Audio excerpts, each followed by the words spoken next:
சுவாமியே சரணமையப்பா. அகிலாண்ட கோடி பிரம்மாண்ட நாயகனே சரணமையப்பா. ஐயப்ப சுவாமியின் மகிமை பாகம் 10. பாருங்க, ஐயப்பன் என்ன ஜிம்முல அந்த சாதிக்கின்ற ஒரு எண்ணத்தை கொடுத்தார் பகவான் ஐயப்பன். அந்த ஜிம்முல என்ன சேர்க்க வச்சாரு. சேர்க்க வச்சு பகவான் ஐயப்பன் அந்த இடத்துல நான் என்ன நினைச்சனோ, அந்த மற்றவங்க பார்த்து எல்லாம் ஒர்க் அவுட் பண்றாங்க, என்னை பார்த்து எல்லாரும் ஒர்க் அவுட் பண்ண அந்த எண்ணத்தை மனசுல துதித்தவன் பகவான் ஐயப்பன். அதே மாதிரி 6 மாசம் அங்கே போட்டா வர வச்சேன். எல்லாமே ஐயப்பன் தான். நான் வெறும் ஹீரோ இவர் தான். நான் என்னைக்குமே ஜீரோ தான்.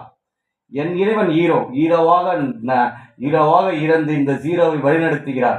அதே மாதிரி நான் எல்லாமே 6 பேக்லேருந்து எல்லாமே ரெடி பண்ணிட்டு ஸ்டேஜில் போய் நிற்கிறேன்.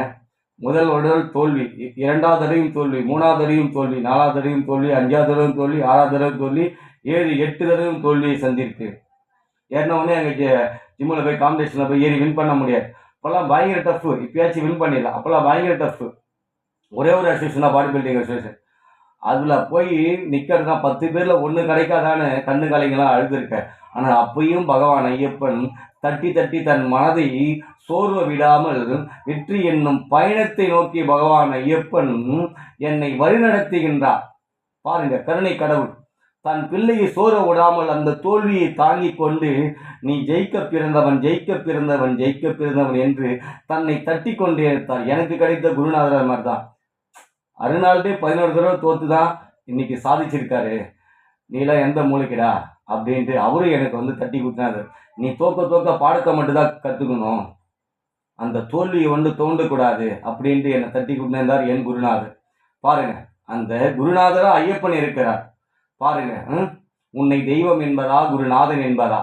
அந்த குருநாதர் ஐயப்பன் இருந்து என்னை வழி நடத்துகின்றார். ஆனால் 9வது காம்படிஷன் மிஸ்டர் சென்னை ஏறுறேன், அதில் 9th பிளேஸ் வின் பண்ணுறேன். பாருங்கள், 9வது காம்படிஷனில் 9வது பிளேஸ்மெண்ட்டு கிடைக்குது.